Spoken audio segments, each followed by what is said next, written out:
All right, you ready to do this, Google? Let's do it. Let's knock it out. Let's knock it out. Let's knock it out. Let's knock it out. Let's knock it out. Let's. Hey y'all, welcome to season 4 of Living Millennial Podcast. I am Brittany. Hey y'all, it's Mandisa. We're excited to be back. We are excited to be back. And we're excited for you to be back. And for those who are just finding us, we are excited that you found us. You here. Welcome to the club. Welcome to the club. Welcome to the vibe. This season, several things will be different. You'll be able to not just hear our voices, but you get to see our faces. Hey.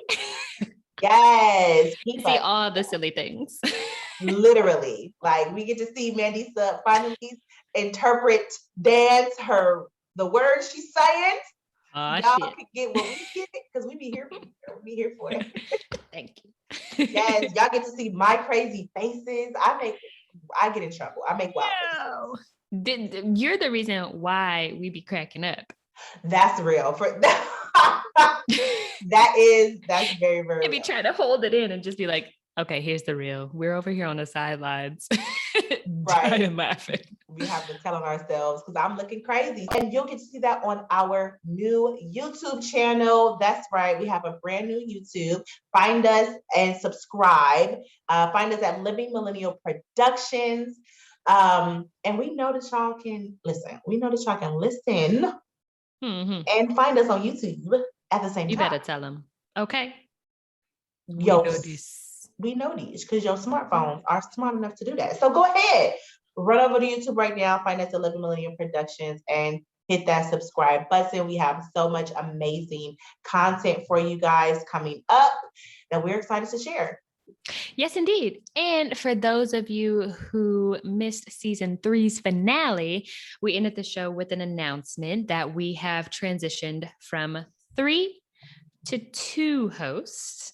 So Jamal brought so much depth and so many gems to all 3 seasons.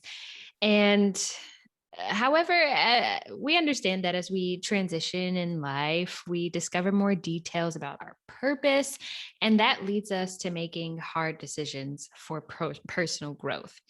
So with that, we are sending so much love and so much support and great vibes, okay, as he continues to step through new doors. However, do expect to hear his voice pop up this season, okay? Because he's not going that far. He ain't going that far. He'll be around. Yes, indeed. Continue to celebrate 3 full amazing seasons with us. Catch up on all 36 episodes. We worked hard for that, y'all. We worked hard. You know. Okay. So continue to connect with us as well with in our dope vibes. And I mean, we're going to continue to have relevant topics, amazing conversations going forward. So we're excited for that. And also a big thank you to everyone who's listening, to everyone who sends feedback and joins the conversations with us on social media.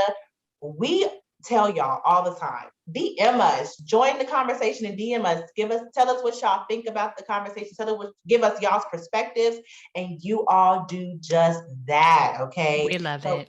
We do, we love it, we love reading it, we love sharing it. So let's keep that going. And anybody who's new and joining us, follow us at Living Millennial Productions. That's going to be on Instagram, and find us on Facebook at Living Millennial Podcast. And then also hit up our website. We got a website, y'all. We got a website, livingmillennialproductions.com. And then send your friend or friends, because we assume you all have more than one. I want to touch on a few highlights from our wonderful 3 seasons that we're celebrating. Before we really dive into this fourth one, let's first go back. And like you said, we put in work, okay? And I think it's important to recognize that and speak on favorite moments and some highlights. So first of all, I want to touch on our 2020 holiday show, Oh, which was alive. And let me tell you, I had so much fun and was so grateful to did. safely convene with you and Jamal and to Mm, send off 2020 and welcome in 2021 with good vibes, mhm. which I think we have carried through into the year and presently. And that was beautiful and it was so fun. And you know what else was fun? You drinking? I'm just kidding. What else is I fun mean, for you? yes, but our 420, our first 420 episode from season 1. Yeah, shout out to Jessica for Medicated Minds. Yes, Shouts yes, out. yes.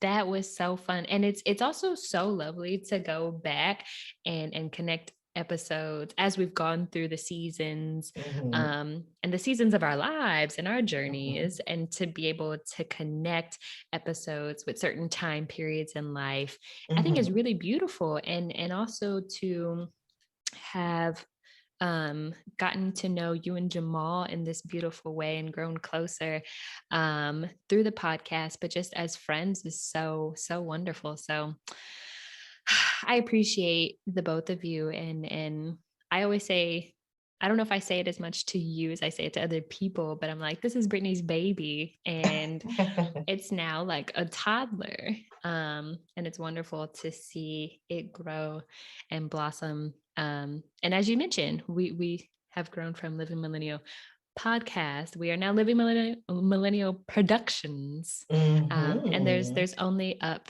to go from here. So kudos to us. Kudos to us. Yes, yes, yes. I love that. I love that from like baby now it's a toddler. That's cute. That's Oh, thank you. You like cute. that? You like I that? like it. I like that a lot. Yeah, I think it is definitely important to continue to talk about how much work it takes to put on a podcast and Hmm. stay consistent, and stay connected as well. But I will tell you one thing that keeps it going, and it's definitely the connections that we have. It's definitely the joy and the fulfillment that I get out of interacting with you all and like, brainstorming and being creative. Like it's Hmm. just it really is a vibe. Every interaction is always a vibe. So it would not be fun if I wasn't working with you and Jamal before. Like if we weren't working with people who we really truly loved and enjoyed their time and admired them and just I don't know. It is a beautiful thing because we started from scratch, y'all. Like from scratch. Even I'll be honest. Let me be fully vulnerable and authentic. Please. Even now, I'm just like, what? How the fuck do you do this? Like, and it has its frustration. But what keeps me going and what fuels it is, the passion that grows, but also the Yes. connections that I know, like, that I know will come out of, putting on a production. At this point, it's a production, which is exactly why, Living Millennial Podcast is under Living Millennial Productions, Hmm. because Hmm. all the content that's out there, it genuinely is production. And that's a good reminder for myself and also for our audience. Is like, this is a dead ass. This is a real show. Right. Like we just don't, hop on the phone and decide to, okay, let's push record. No, Mhm. there's thought and planning, and especially looping in all of our wonderful guests. Because Mm. when you're dealing with people who are wonderful and have light that they are sharing with the world, everyone wants a little piece of that. And Mhm. so I say that to say that some of the best people that you want to talk to and work with, their availability is a little wild. Mhm. Mhm. But that's because they too are living in their purpose. And also we talk about this too, also taking time for self and saying no to things when it's appropriate. But to make these connections and have conversations with such wonderful people from here in Southern California to really, we've talked to people in quite a few states. Yeah.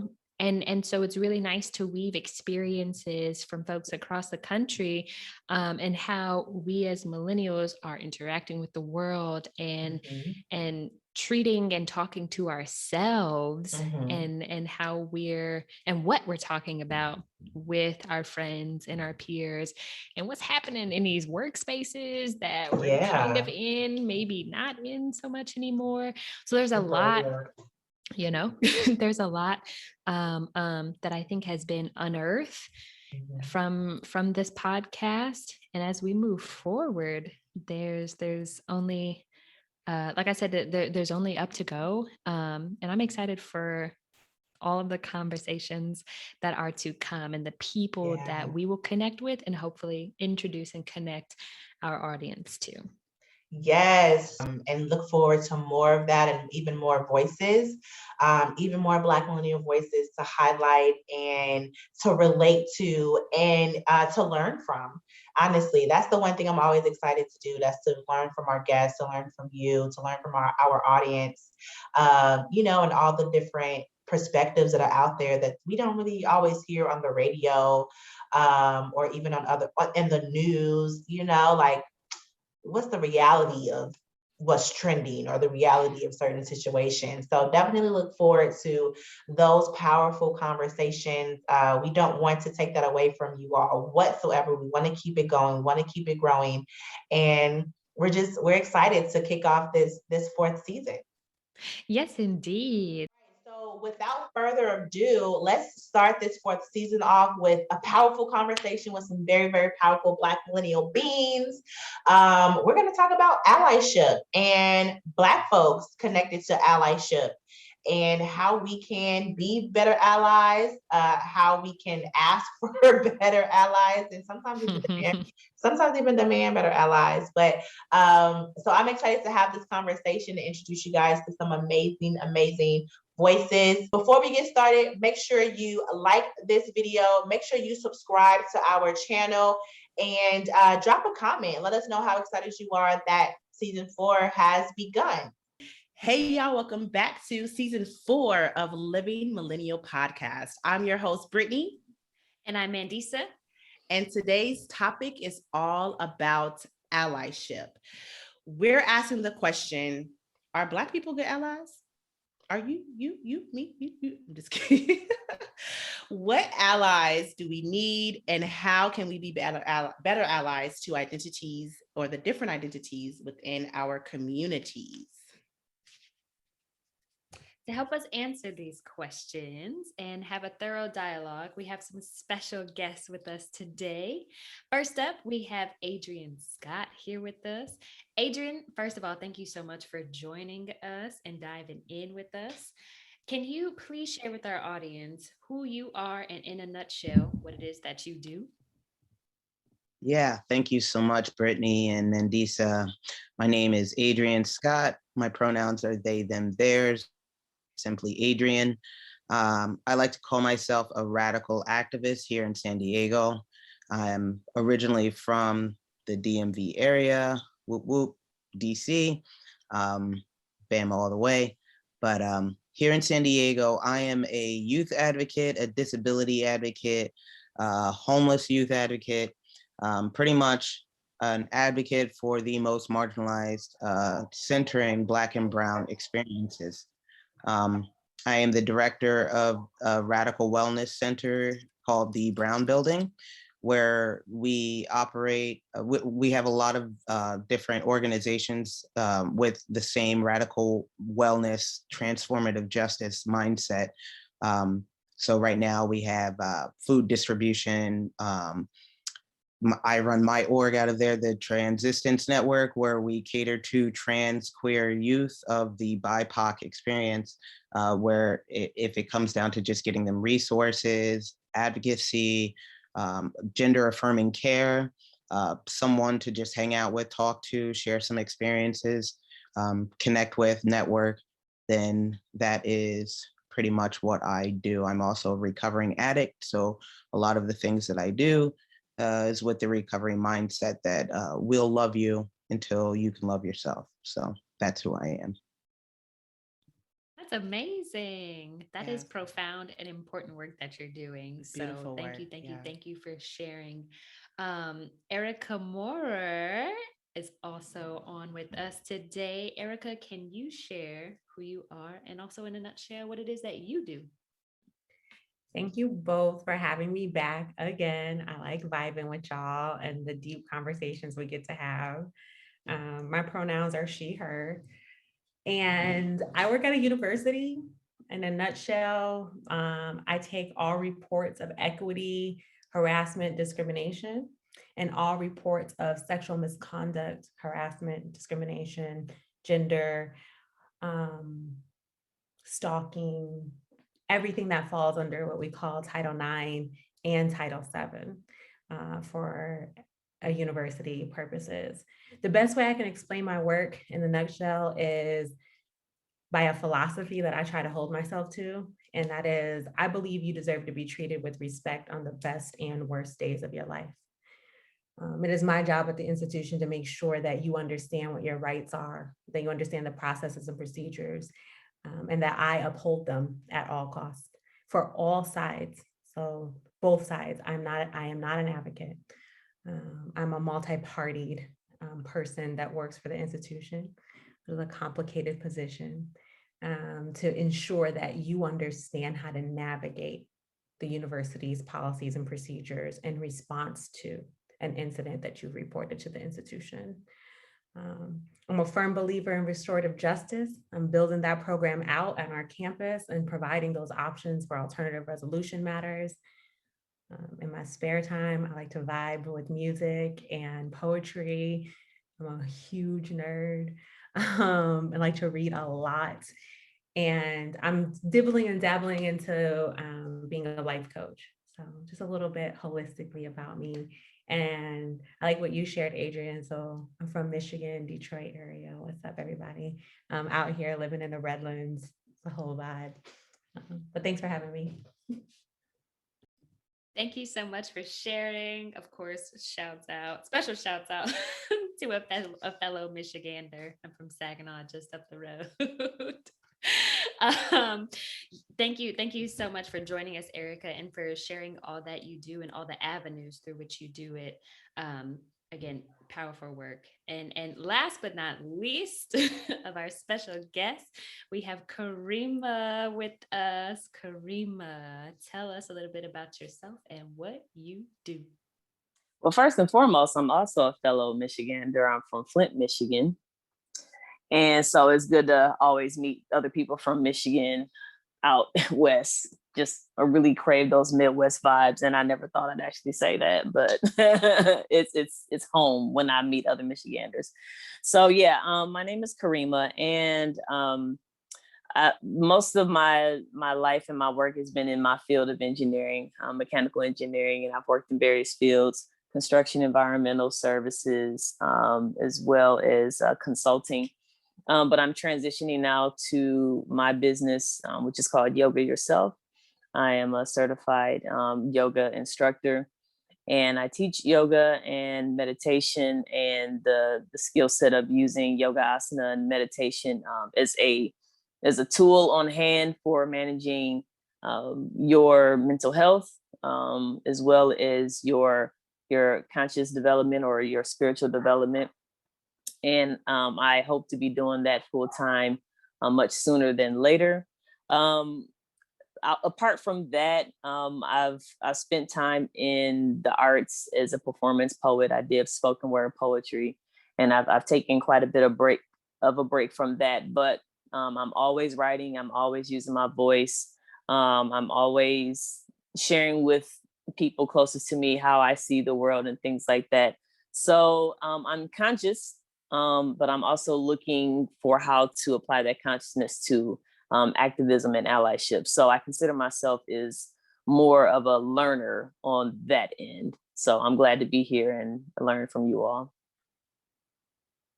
Yo, let me first say, never in a million years did I think that I would be co-hosting a podcast and have three people from Michigan on there, self included. That just makes me so happy. But a huge warm welcome to all of you. And I so appreciate all of the avenues and perspectives and lenses that are gathered here today. So I'm excited for what's going to be a dope conversation. So let's get into it. Let's get into it, y'all. So yes, thank y'all so much for being here. Let's point out that we are all transplants, by the way. We're all in Southern California. We all shouting out our hometown as not here. But that's another episode. Another episode about transplants. But so again, today's conversation is about allyship. So we want to start with a definition. We want to make sure we all kind of have a good understanding of what allyship is, at least on paper. Okay. So so we grabbed this definition from the director of the diversity programs at Mayo Clinic, Nicole Asung. I'm trying not to butcher the hyphenated name, but the last of the hyphenation is Hara. I'll do better, y'all. Forgive us, audience. Forgive us, Nicole. But I love what you brought to us for this, what definition you brought to us. So forgive me. We still love you. So Nicole defines the act of allyship as when a person of privilege works in solidarity and partnership with a marginalized group of people to help break down the systems that challenge the group's basic rights. So equal access and their ability to thrive in our society. I love this definition because it's not giving us exactly who the folks of privilege are and exactly what the marginalized group of folks are either, because even as Black folks, we can still be in positions of privilege at times, right? So I love this definition. I did my research, y'all. I searched through quite a bit, but this one hit the nail on the head. Hit the hammer on the head, hit the nail on the head. I never get it. Which one? The nail on the head? Yeah, hit the nail on the hammer did the hitting on the nail on its head. This hammer hit the nail on the head. This hammer, this definition, which is a hammer. All right, let me stop. Y'all know I have to bring some fun to this stuff, y'all. So you hit the nail on the head. Yeah. You hit the nail on the head. You hit the nail where you should have hit it, on the head. On the head. Okay. So the hammer, we just ain't gonna mention the hammer because we know that the hammer is hitting it. That part. It could be, you could have a mallet, to be fair. Oh, not queen. Not queen. It drove it in. Okay. It did its job. It hit the nail on the head. Okay. That makes sense to me. Okay, so the first question I want to present to the three of you, and Erica, I'll have you go first, actually. What marginalized groups do you see that really needs allies, especially in your field, right? Who really needs allies? Everybody. I don't know that I would say like somebody needs it more. I think that some people get forgotten. But I would honestly say that everybody needs it. In my work, both parties, so whoever was harmed definitely needs support and allyship. And whoever's accused needs support. And that's a part of sometimes of the conversation, at least in my world, that is harder to have that conversation, harder to come to terms with. Is not for everybody, and I'm definitely not advocating that. But the question was who, and I really do firmly believe in everybody, because I believe in restorative justice, transformative justice, and the ability to live in community together and giving people the opportunity to be back a part of that community. And if we're going to get there, then how do we create spaces that allow for that? If it's us versus you and there's no one, and how will I ever feel like I can come back into that space? So I really believe the answer is everybody. I like that answer. I do. And I love that you brought up restorative justice, because that's exactly what restorative justice does. It's like it considers all parties and how can we do better for everyone involved, because a lot of times the accuser also has trauma, right? Or the accused, sorry, may also have some sort of trauma, past or present. So thank you for making that connection. Dee, were you gonna add to that or say something? Yeah, kind of on the same tip that you were just speaking on. The y'all know I'm a pen and some paper is never too far from me when we're running it. But I wrote down wholeness and humanity, and how you mentioning that the accused needs support too, and it makes me think of a purpose of jail that we don't see, which is that it's supposed to restore and heal and bring people back to a level of humanity, right? Air quotes, hard on the supposed to, but it oftentimes, most times, does not, or people seek their individual paths back to a restored version of themselves, or wholeness, or a level of humanity within themselves at least. But I love that you mentioned that. I don't think that comes to the forefront of a lot of people's brains when they see accused, accuser. So yeah, thank you for that thoughtful gem. Adrian, who do you see needs or wants allies the most right now? Actually, not even the most, but just in general, who do you see? Well, definitely in my world, I like what Erica said. The accused, or the ones that are looked at as dispensable, and often that is the Black boy, the Black girl, the um, young brown kid that's had a life of trauma, has been in and out of foster care or on and off the streets. I work with a lot of homeless youth, so they are the ones that are the most impressionable, and they're the ones that are easily triggered in a way that often that people's mental illness, especially children's, especially Black children's, are just so overlooked and discarded. And I'm not saying that they are the ones in the most need, or that no one else. It's not a, like Erica said, it's not one or the other. But I can speak on who I mostly encounter.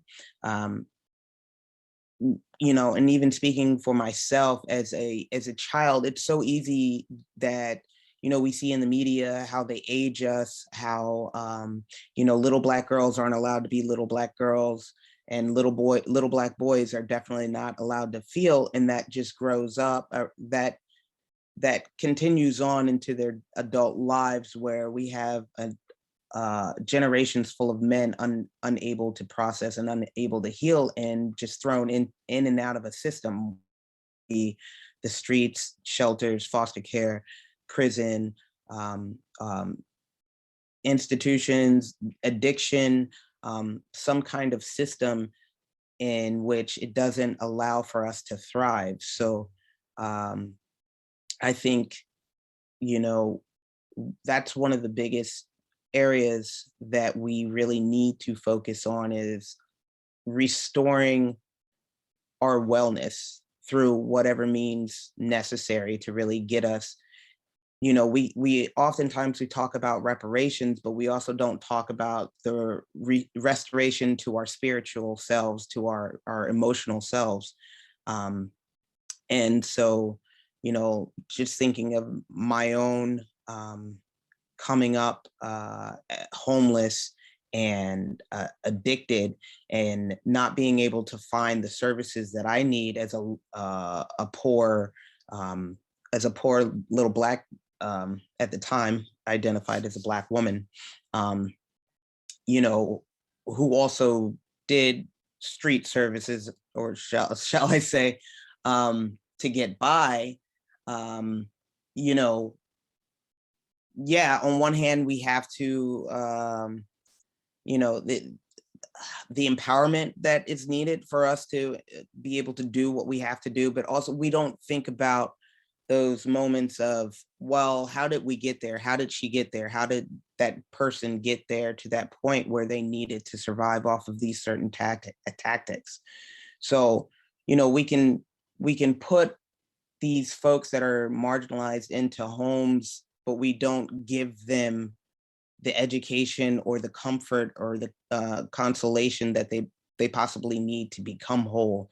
And it took a lot of time for me myself to advocate, learn how to advocate for myself just to get the care that I needed. But I know how long it took for me to do those things, and how much I had to really maneuver, that the average person, or even someone older than myself, or even someone maybe that doesn't have as much access, and even with in the situation that I was in, where I had absolutely nothing, I still knew that I had certain privileges over some other folks. And but that is the reason why I feel like, since I've gone through this process, that it's absolutely important that we take care of the emotional self, um, within the Black community, within the Brown community.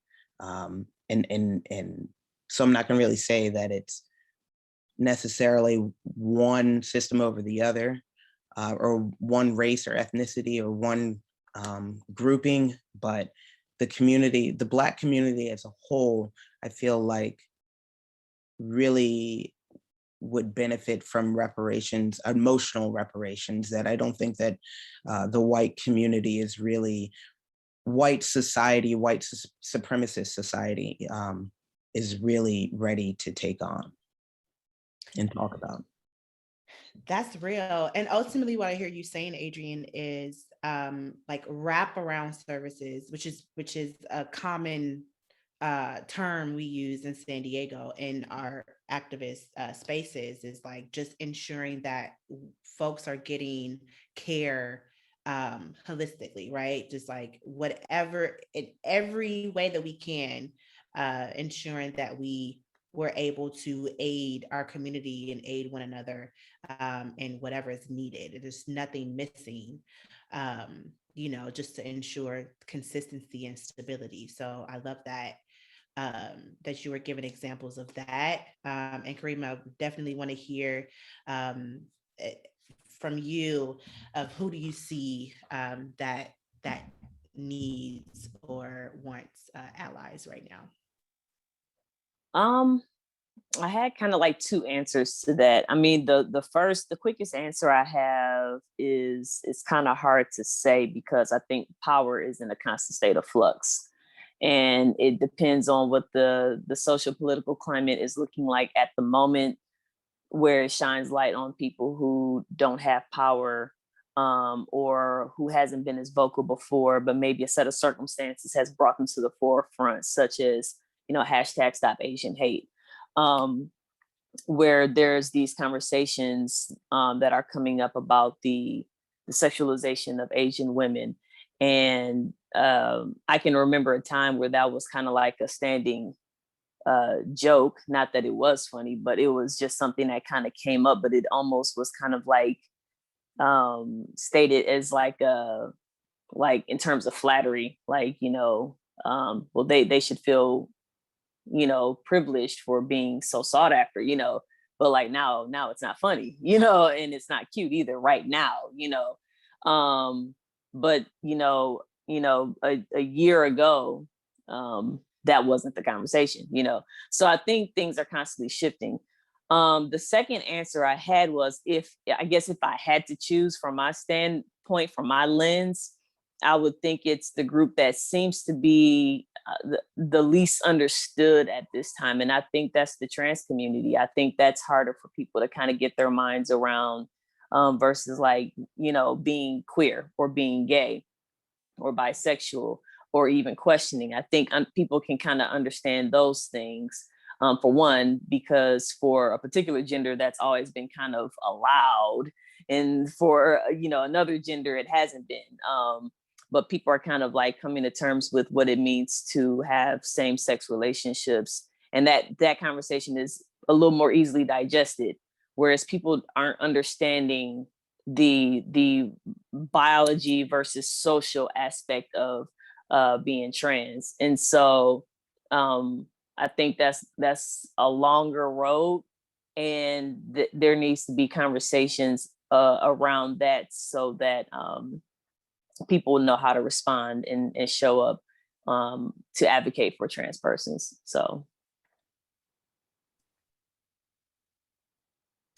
yeah, thank you for identifying that as well. I think even for me, I have a list of folks, like non-religious folks, anybody. I was, in a nutshell, for me, anybody who is on the negative end of an ism or obia.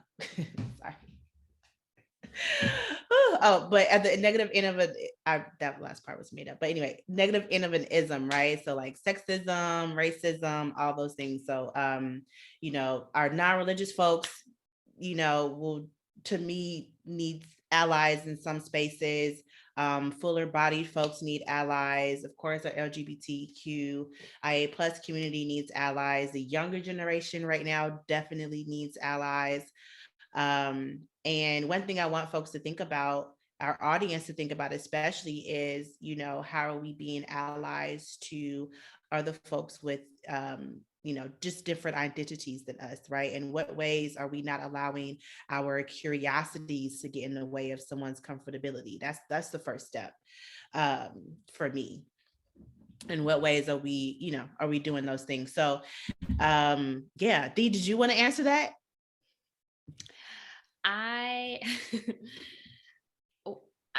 I'm sitting here thinking, if someone would have asked me that question like a year or two, maybe even 3 years ago, I think my answer would have been based solely in race, as far as what races need or ethnic identities need allyship. But as time has gone past and different things have been highlighted, and various things have occurred in the world, my eyes have definitely been open to the plethora of communities and identities that indeed do need allies. And I think, Erica, you mentioned that some people get forgotten. And so on a different end of that, or side of that coin, for me, it was like people and identities I wasn't even thinking of, who could be and are in need of allyship. But also, I mean, in general, a bit of everybody, more so those who aren't currently in power. But going back to the definition of allyship from Nicole, I love how you mentioned, Brittany, that a person of privilege, that isn't specified as who has the privilege, because Kareem, as you said, power is in a constant state of flux. And also, at least in terms of social media, sometimes it feels like whoever the spotlight is on kind of gets not 100% of the backing of, oh, okay, everyone pivot and pay attention to this group of people. It feels like people are starting to be able to grasp that more than one community or identity at a time needs empowerment, needs allyship. So I think that answered the question in a usual Disa Jumbly sort of way. That's what they tune in for, girl. That's what they tune in Okay. for. No, but I love that. I think that's a really good segue into the next question of, who are our allies, right? Who shows up and how are they showing up? So I have a few points here of one of friends versus allies, right? And the thing that comes to mind when I wrote that down was, the folks who want to say oh, my brother's gay, so I can't hate gay people, or oh, my friend is Black, so I can't be racist. Right?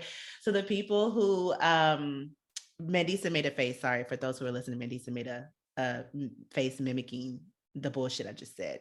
That was I said I couldn't entertaining. possibly. Yeah, I can't Yeah. be racist here because my best friend's Black. His name's Jerome. Anyways, however, but I think the word ally is a trend right now, right? People are so quick to say, oh, I'm an ally. And I've had folks do this to me, especially at work. Oh, I'm an ally. I'm an ally after they said some fucked up shit, right? Oh, I can't be this way or whatever. And I don't think it's cool. So again, one of the points was friends versus allies. Like I want our audience to think about, how are we showing up as real friends and allies, right? In what ways are we not just throwing our friends out there, like that we have these type of friends with these identities, when it's convenient for ourselves, you know what I'm saying?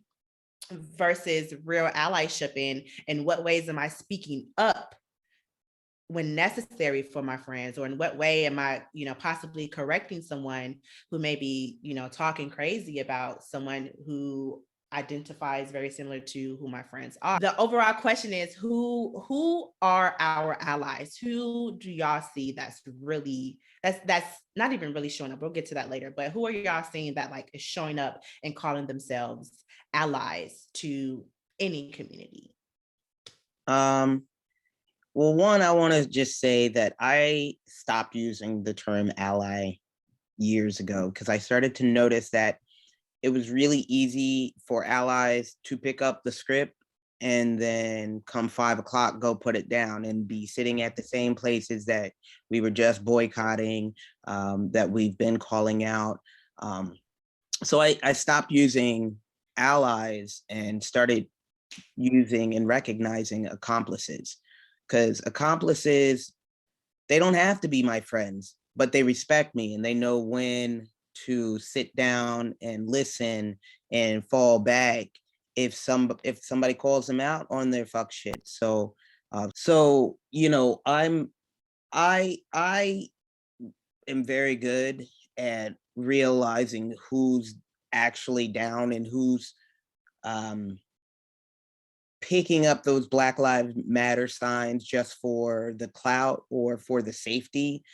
Because I think we know those types of folks. We've seen them after these protests. They boarded up their places and placard Black Lives Matter signs just out of fear, knowing full well they call the cops on us as soon as their doors were opened. So I've been pretty good at recognizing who is really down for the cause, and really that just is all a matter of who's really ready to listen, who really puts themselves out there when there aren't cameras around, when it's who's not, blasting it up on Facebook, their charity work, their charity efforts, dropping names. And I recognize, especially for safety, especially within the Black community, when we have to kind of prop ourselves up in order to receive the same way that white people can just, hey, here I am, give me money, and they'll receive. So I understand, a certain safety and need to play a game.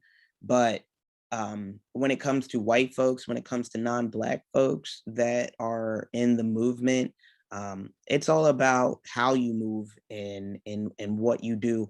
I listen to a lot of what you say and what you don't say, me personally. So yeah, I separate that from because I have friends that aren't allies either, and that's a whole nother story. I got a best friend, and just for years that we've known each other, I'd any other time I'd punch her straight in her face, but I love her to death, playfully, but yeah. So there's for me, there's friends, allies, and accomplices, and if I can recognize that you're an accomplice by the work you do, by how you say, by the things you don't say, then I'll fuck with you for life, really.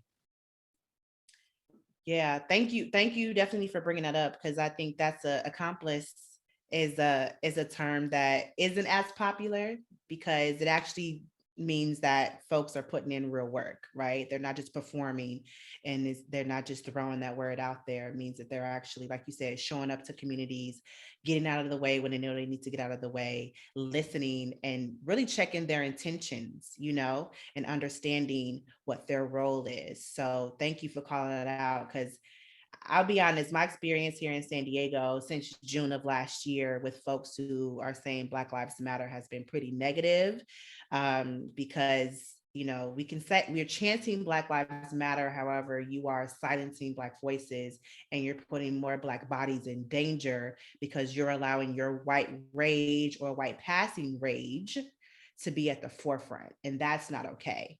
That's never okay. Yeah, it's just not okay. It's not a way of the accomplice, right?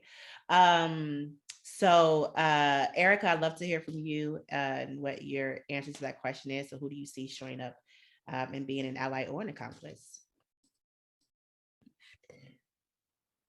I'm like really excited to share space with all of y'all. So I'm trying, as y'all are talking, I'm like, I want to stay in my lane. So I'm going to stay in this lane of like a work kind of space for me, and share it from that perspective.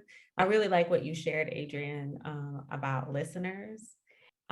So one thing I want to say from like a nerd and history space, first, words get coined and true authenticity and joy and hope, and then transform into something different over time. So when everyone was pushing, diversity, and now everyone's like, but inclusion, not diversity. We don't just need the numbers, we need inclusion. And so like there's this movement as we learn more. And there's something about that that's also beautiful to me in terms of journey. When we know better, we do better. And so we recoin things. So I want to share that from my space, because I too am struggling with even allyship, because I've been, where's the other stickers?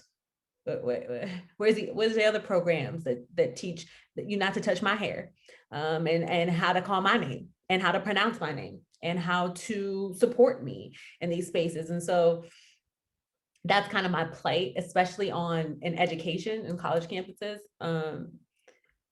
It's a very, very, when some people say allyship, it's like, well, I went to the allyship program, I'm an ally, I have my sticker for my door.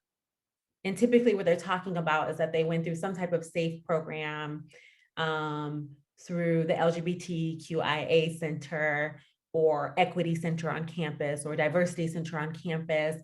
And so this is the one area that they are saying that they're an ally in. There's nothing wrong with that. Let me be very 100% clear. I'm a supporter. Like I support it. I just think that there's a series of then programs that then need to build upon what that means. So I really like what you shared, Adrian, about listeners. For me, an ally, an accomplice really, is someone who is listening to the people that you are talking. There's too many spaces, especially on a college campus, that we are getting into, students, staff, faculty, that are not informed about the people they are advocating about.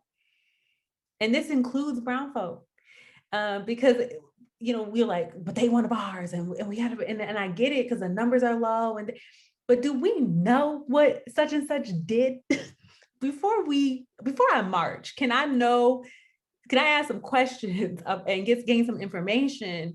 So I think I think what would be interesting in this conversation to talk about what's expected in allies. Like what do we let them do? What do we want them to do? Like, so listeners, like, are you listening to the people that you're saying that you're advocating for? One, for me as a professional, who is often and sometimes the darkest, which ain't saying much, the darkest and the youngest in a space. How do you show up and listen to me and then support me so that I don't have to fight and explain? Let me give you all a quick story. When I first started the job, I have a standing meeting like every Tuesday, right? And every Tuesday they would be like, oh my God, it smells so tropical. It's so coconutty in here. Tuesday just happened to be hair wash day. Okay. For this curly girl right here, we use a lot of coconut product and it's the meeting's at 8:30 in the morning. And so I was really self-conscious about it. Like I felt like I was the woman in the room with too much perfume on in the elevator, but nobody knew how to tell me. So that what they were saying was, it smells really tropical in here. What is that? Oh, it's so nice. And I'm like, they're talking about me next to me.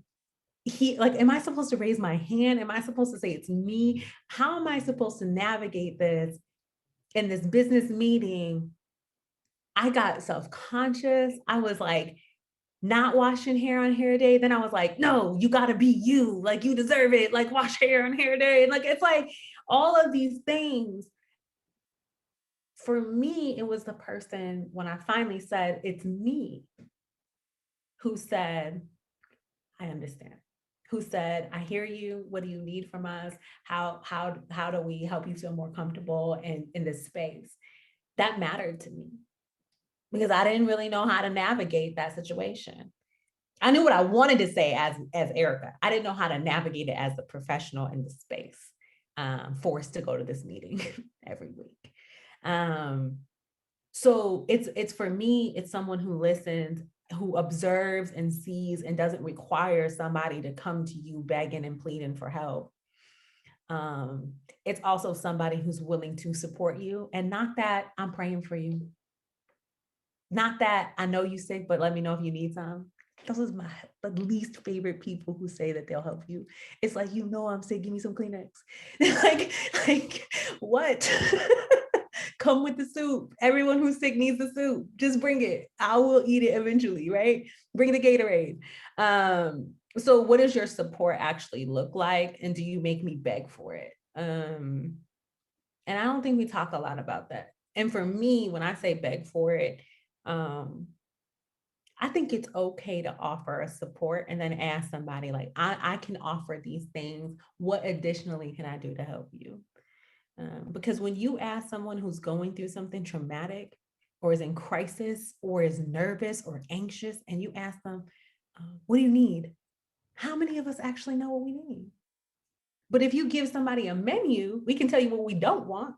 So somebody's like, do you want a hug? No, I just told you the girl said I'm tropical. I don't need a hug. I need a plan. Like, I don't want a hug. You know what I mean? But it will help the person like frame what they need. So I would just add to what Adrienne said, a listener, but somebody who's going to show up with support in action, not just in word, and not make me beg for it.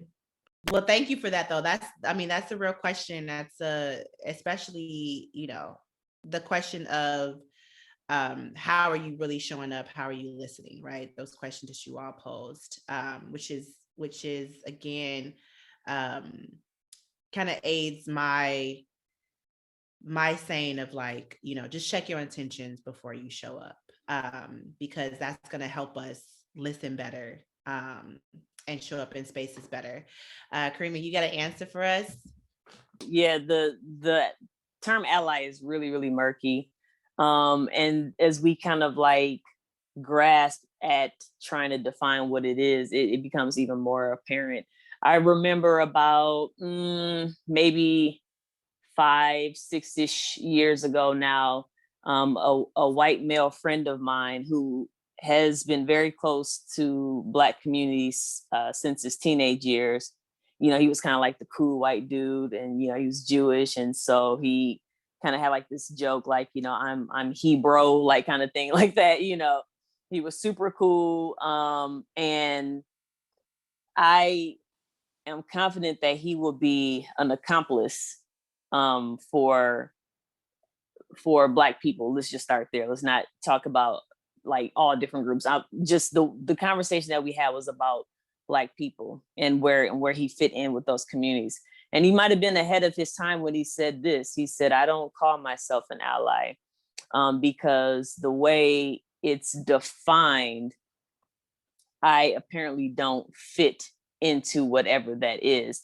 And at the time, you take like 2015, 2016-ish, there was some heavier conversations about, the LGBTQ community and things like that. And again, it was one of those steep learning curves at that time. What a difference even 5 years can make. But 5 years ago, like, there was a steep learning curve then. And there was some heated conversations around like what this means for our community, especially for Black men and stuff like that. And so what he was saying was, I'm not an ally because according to y'all, and y'all was just, I guess, this kind of like disembodied personification of, righteous, rude, social justice warriors or whatever. He said, according to y'all, like, in order to be an ally, I have to placate you at every single level. And I'm not going to do that. I'm going to keep the conversations honest about what I rock with, what I don't rock with, what I understand, what I don't understand, what my values are. But you know what I'm saying? And in his mind, being an ally mean that you have to coddle people. And I'm like, you know what? I fuck with that. Like, I get why you're hesitant on identifying yourself as an ally, because the moment you say you are, but you step outside these bounds, you'll get crucified for it. So he said, I'm gonna do this. Y'all can do that. Holler at me when you need me for whatever. But like, I'm not gonna get into the label thing because I know I'm gonna lose.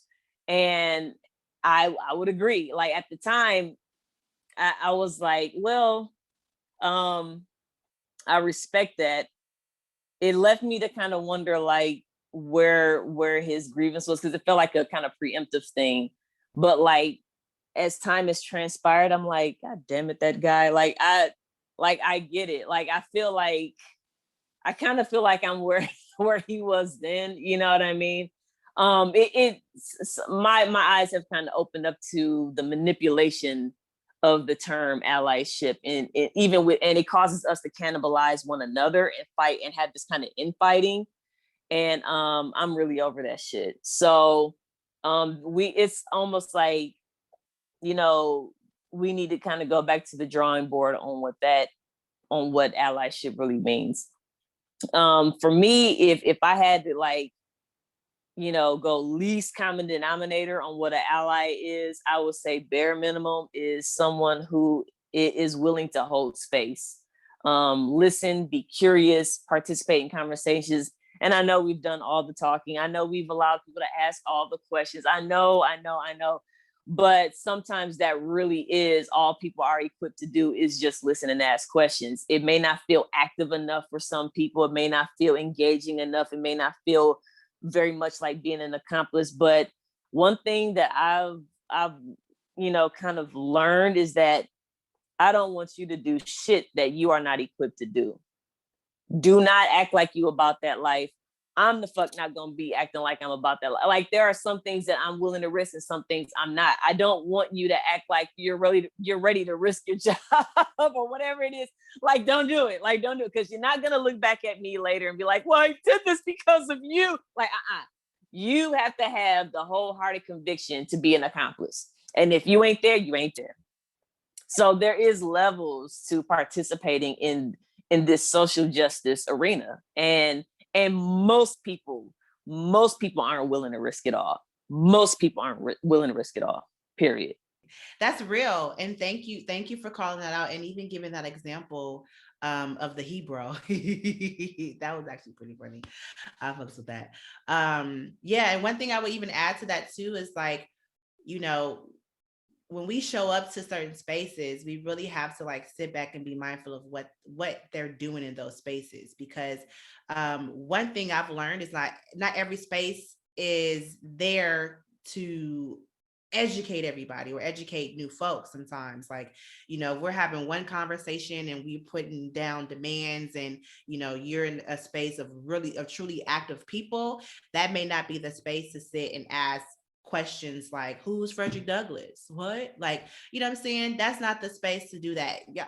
And for those who don't see, everybody making faces, but that's a real that has really happened, right? So like, we have to be mindful of not just our intentions, but the spaces that we show up to, to use our gifts or our privileges, and to do what we expect to do in ways of support. So I don't think that's also a conversation I don't have too often with folks, but it's something I see all the time, of folks just showing up and, just asking questions that really take away from the productivity of the space, right? It takes away from the goal, because we have to stop and educate, that just, it's unproductive. Erica, you got a question, my friend? I really liked what Karima shared, and I wanted to ask if there was space and capacity and time to talk a little bit about the policing of allyship, and maybe why I might be struggling. I'm not going to name that for other people to define it, because I agree. I think people don't want to. How can you advocate and be afraid of the label of being an advocate if you know that someone is out there just to simply police everything that you're going to say? Like, you can't, how do you take a stand and then be human knowing that someone else is going to come over here and say, she says she vegan, but I seen her at Baskin Robbins the other day. Like you just and so like, it's interesting. No, I'm for real. Like it's the thing, and Brittany knows this because we're friends, that keeps me quiet in space. And so the policing of allyship makes me nervous. Social justice warriors, like that, gives me pause.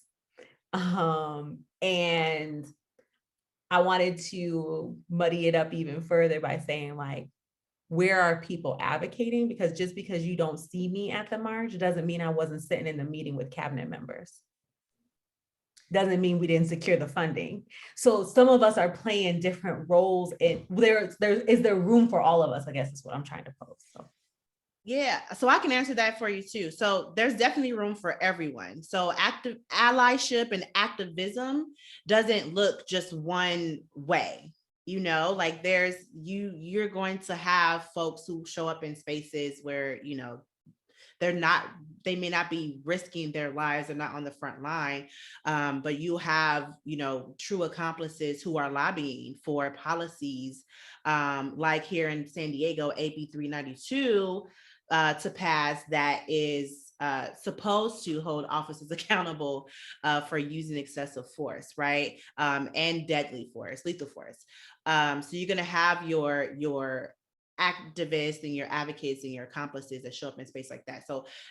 So activism can look many different ways. And we've seen that, like, digitally as well, right? In social media, you have true organizers, community organizers, regionally, nationally, that are really doing real work and ensuring that folks are informed, ensuring that folks can show up. If your intention is to show up to tell somebody how not to show up, that is unproductive. At the end of the day, there is a goal.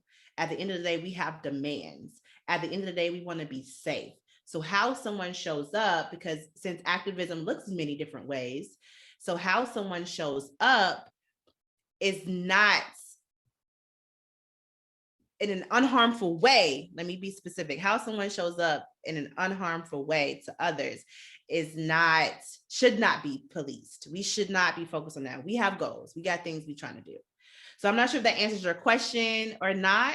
But the depth of all of that is, we really have to ensure that we check our intentions. And if we are showing up, whether we are in positions of privilege or not, but around activism, when we're showing up to support our community, to voice our demands as a community, then I agree the policing needs to stop. But that will happen when we understand that it looks many different ways. Does that make sense? Adrienne, help me out. Yeah, no, definitely. Because I think policing, that's a tool of white supremacy. So again, like getting rid of the definition of allyship. Allyship is definitely all about the policing. You're not doing it this way. You're not doing it that way. For me, there is a difference in just the having an accomplice by my side and having an ally by my side, because the realness of an accomplice is that they're able to receive information, they're able to receive the call in. And there's a total difference from being called in out of care and out of love and out of restoration and out of transformation than there is on, hey, do it this way. And it's totally different than, I noticed that, you're telling this person how they're supposed to march and how they're supposed to be an activist, and that's not what you're supposed to do. And let me tell you how, let me break it down for you.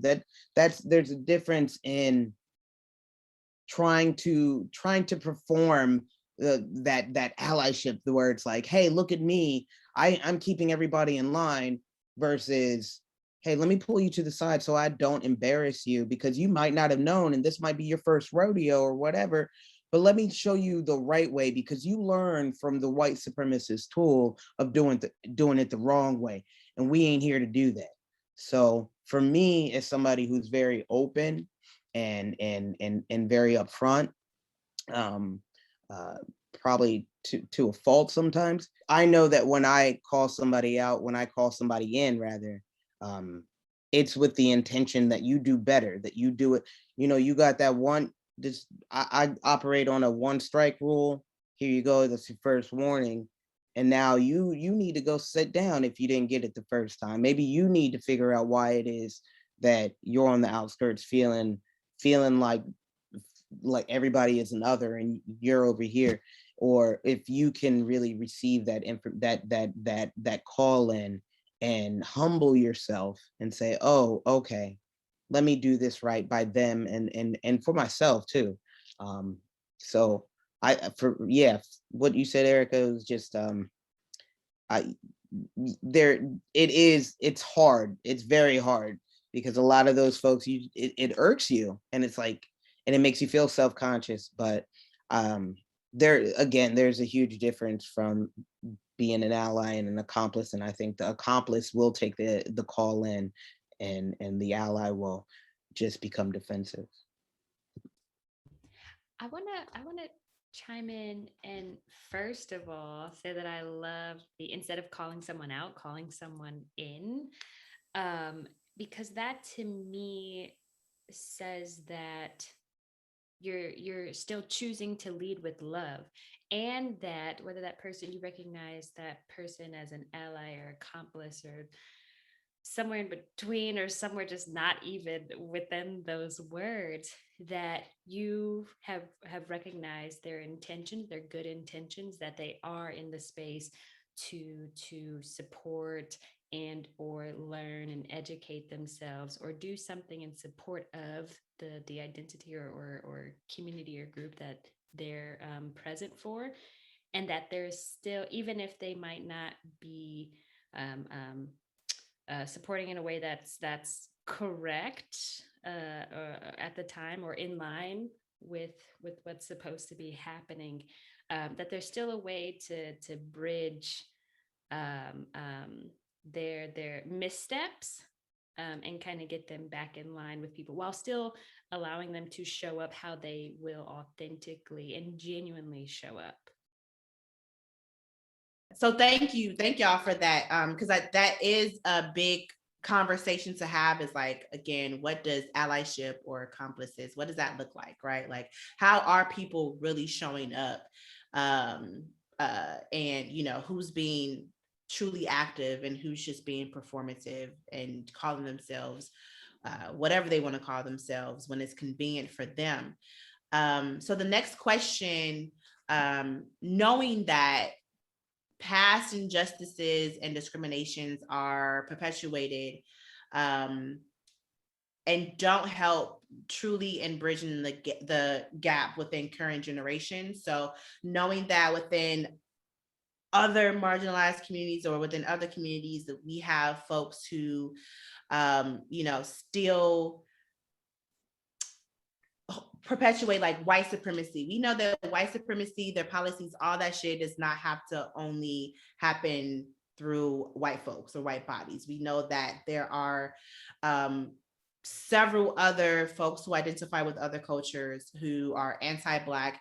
And I'll even say we have several Black folks who are anti-Black I don't like to ever say her name, but Candace Owens will always be a great example of just that, right? Mhm. So, so knowing that, you know, past injustices, if we think about, you know, a lot of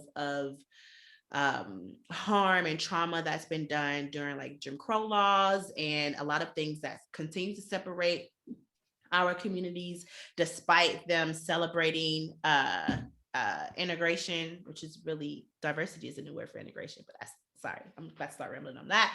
But what struggles do you all have with solidarity or having sympathy for other marginalized communities? Karima, you mentioned earlier the Stop Asian Hate theme that's happening right now. I'll call it a theme at the moment, which I'll tell you, when I first saw that, they were actually talking about Black folks.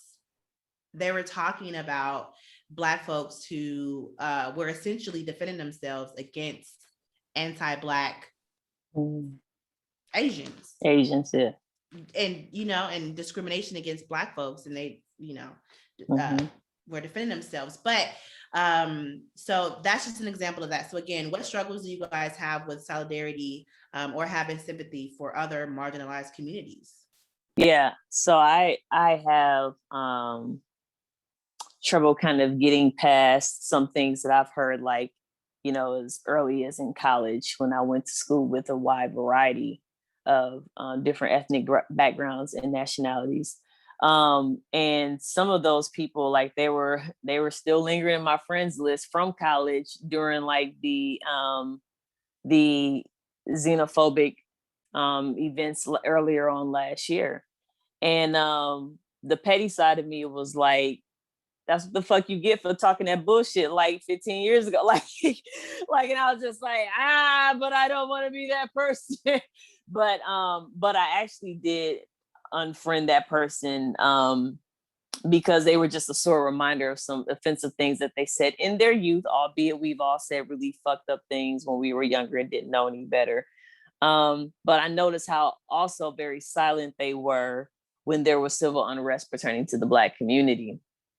And so when they made their posts about like xenophobia for Asians, stuff like that, I'm thinking like, you got a lot of fucking nerve. And I gave them the energy that I feel like that they gave, at least from what I could see. I don't know if they had other Black friends that they engaged with, but from my end, I heard nothing. And so I said nothing.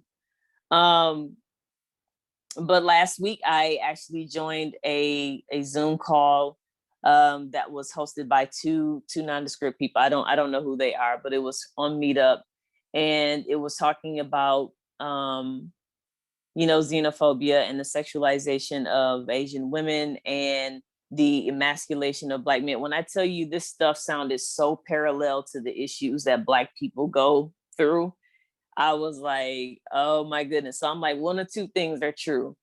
We really are pawns in white supremacy, and we have these parallels because this is how we've been played against each other. We have the exact same issues. It just doesn't appear that way. Or they like stole our fucking script. Like it's like which one of those are it? Like, did y'all like steal the playbook and then made a meeting out this shit? Like, I don't know. I say both can be true. I say and both can be true. And both can be true. I'm the I guess the humane side of me is tending towards the former, and that, yeah, at the end of the day, we really are both pawns in the grand scheme of white supremacy. And that's why our plight looks very similar in a lot of ways. And the same could be said for, you know, Blacks compared to Hispanic communities or Latinx communities. And so the question that I have to sit with is my knowledge of that at this point in time strong enough to overcome my past grievances? I don't know if I have the answer for that, but I said I can take the first step today by just being the fly on the wall. And it wasn't, outsiders couldn't participate anyway. It was more like you listen in, they had a panel, stuff like that. So it was a closed panel. But I said, I'll take the first step today by just listening to the stories, because I can't say that I have enough Asian communities around me, friends, acquaintances, or otherwise, where I can learn these things from. So without that, that means I'm left to my own preconceived notion about the community, and that's not sufficient either. You know what I mean? So I can be mature in that I have more questions to ask, and that's how I, as a Black person, can be a better ally. You know, whatever we, you know, the premise was, can Black people be good, our Black people good allies, or our Black people allies, period. If we're still going to hang on to the word ally, that's my way of taking the first step towards being a better ally, is recognizing what I don't know about said communities because I'm not in proximity of them, and allowing that to rise above, you know, what grieved me in the past, because the ultimate goal is to defeat white supremacy. I think that's in the vein of your question. I hope that answers the question, but that's just kind of what I've been recognizing. It's a challenge. I think people, you know, quite a bit younger than me are going to have an easier go at it. And that's why we are millennials, but we'll be 80-year-old millennials one day. Millennials is always synonymous with youth, but we're going to be old as shit like one day and still be millennials. So it's not about our generation.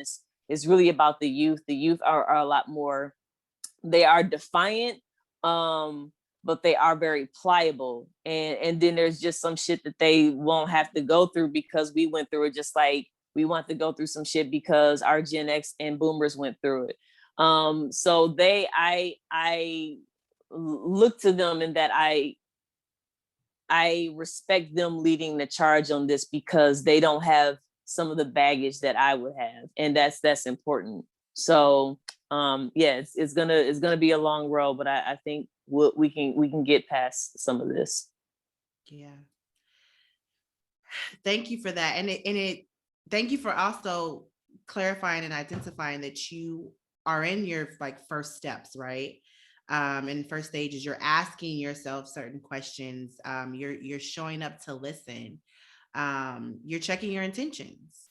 So you can understand you know, how you can or cannot move forward. So thank you for that. I think that's a strong perspective, and I think a lot of folks can definitely relate to that. Adrian, you got a answer for us on that? What struggles do you have with solidarity or having sympathy for other marginalized communities? Other marginalized communities? I think for me personally, I really struggle with any marginalized white community. Recently, I started doing more disability advocacy and autism acceptance, and just being out about my own mental illness and my own learning disabilities, my autism. And so often in the autistic world, or just in media representation, we're only talking about, you only see white autistics represented. And I think that has been a huge struggle for Black and Brown youth who are neurodivergent, because we're either subjected to medical racism or misdiagnosis, and just pushed through systems and pushed along. So when I speak out about being more inclusive of those who don't move and talk and walk like you, then I'm always being told to sit down and quiet for and make room for white autistics. So, or this disabled person, this person, that whatever. And the very symptoms that are not symptoms, but very behaviors that are excused on white folks, then they're demonized on Black and brown bodies. So I will sooner put a Black able-bodied person over the feelings of a white disabled person. And I know how fucked up that sounds, but it's because of they still have a certain access to privilege, into services, into being coddled by a whole community that Black person might not. So I will, although I have a lot of sympathy for white folks with disabilities when it comes to their feelings over say a Black person's rage. I have to sit down and listen to why that Black person is feeling the way that they do, or why they lash out the way that they lash out. And that's me personally, because I've seen both sides. I recognize both sides. So I know how hard it is as a disabled person trying to receive service, trying to be heard. And I know how hard it is as a Black person trying to be heard and trying to be comforted. So I have a lot of sympathy, but a lot of struggles, a lot of internal struggles towards extending quite a bit of myself towards oppressors of any kind when they happen to be white. So It also sounds to me, Adrian, that in visualizing this, if you're at a wall and people are trying to, I shouldn't use a wall metaphor, this is bad, but or what's something you climb on? I don't know, stairs, something where you have to help people up. In my mind, I imagine that you see that there are two or more people who need to be helped up, but you might reach, whether instinctively or consciously, for the person who is requiring a bigger step to come up and climb the stairs, or whatever non-wall object. Yeah, sort of. It's more like I'm gonna hold the hand of that Black person that needs that care more than, because you got a whole huge community. You got anti-Black folks that will still come and cater to that white person before they come and help that Black person or whatever, because they have already demonized that Black person's rage and whatever, and subconsciously have taken it on. So I'll hold their hand. I'll hold that person's hand before I'll say, hey, wait, I understand that you're struggling on a certain way, and I understand your struggles. However, someone else will be there to come and get you. Someone else will be there to be behind you and pushing you along, or holding you up, or lifting you up and walking you, so you don't have to use your own whatever. But that person, that Black person that is lashing out, that is angry, or sad, or isn't moving the way that society is telling them to move, got there for a reason, because they lack that care and that support, and someone to just hold their hand and say, hey, I'm going to be patient with you, and I'm going to sit back and learn and listen and try to relate to you on a different way than just demonizing you right off the back. And let's face it, they're demonizing it because it's coming from a Black voice. So I will always have my people, no matter what, over the care of white folk. Erica, what are your struggles? I wouldn't call them grievances, but what are your struggles with solidarity for others?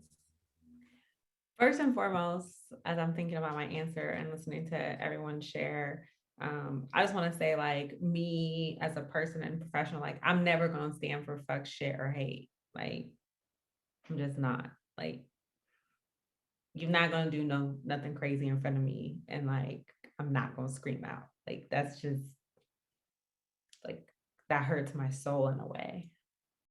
Adrian, I know you have to go. Let the people know where they can find you, and how they connect with you. Yes. Thank you so much for having me again. So you can connect with me through Instagram. You can find my org, the Transistence Network, on Instagram at the Transistence Network. That's trans resistance through radical existence. And you can find me personally at Fantastic Planet. That's fantastic with a PH, Planet. And I think that should have all of my contact information. If not, you can DM me with any questions, concern, possibility, and wanting to take me out. That's cool. I'm single. Yes, we like that. Always gotta hype myself up. But yeah, I do have to go. So thank you all. I appreciate it, and Thank you.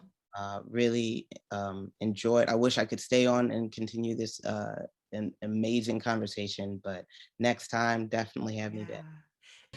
We are so grateful for the strong and powerful conversation. We encourage being analytical and critical of all information that is brought your way, especially before you show up to, to maybe some questionable spaces, right? To new spaces that you haven't been in before. We're excited to hear what our audience has to say. So if you guys have any questions and you're on our YouTube, drop your questions in the comment. Join this conversation. Let us know what your perspectives are. Let us know what your struggles are as well. And for anybody who's listening directly on the podcast, hit us up on Instagram. You guys will know where to find us. We want to continue this conversation. Erica and Karima, thank you so much for joining us. Karima, let us know. We'll start with you. Let the folks know where they can find you, where they can connect with you. You can find me on Facebook at Yoga Yourself. You can find me on IG at yoga_yo_self. And you can also find my website, yogayourselfnow.com. Queen Erica. So you can find me at moorecoaching.com, MOORER, more of the coaching, to have more of these types of conversations and access to skill building and empowerment and all of the things. So thank you for having me. Thank y'all so much for being here. I certainly appreciate it so much. And for our viewers, if y'all love this conversation and you, of course, want to stay connected for more conversations like this, be sure to hit that subscribe button. And then if you are completely amazed by all the beautiful things that we have to say here, be sure to share this with your friends and family. And we'll see y'all next time. Mandisa. Yo. Queen. Wasn't I this love dope? you. Yes, indeed. I have so many more questions and things to think about. So thank you all for joining us and having this conversation and digging in and asking the questions. You're welcome. Thank you for having me. We hope you all enjoyed this conversation as much as we did. We started off by asking if Black folks are good allies, yet we found ourselves diving deeper into how people show up for us. On that note, stay connected with us and look out for part 2 of this discussion.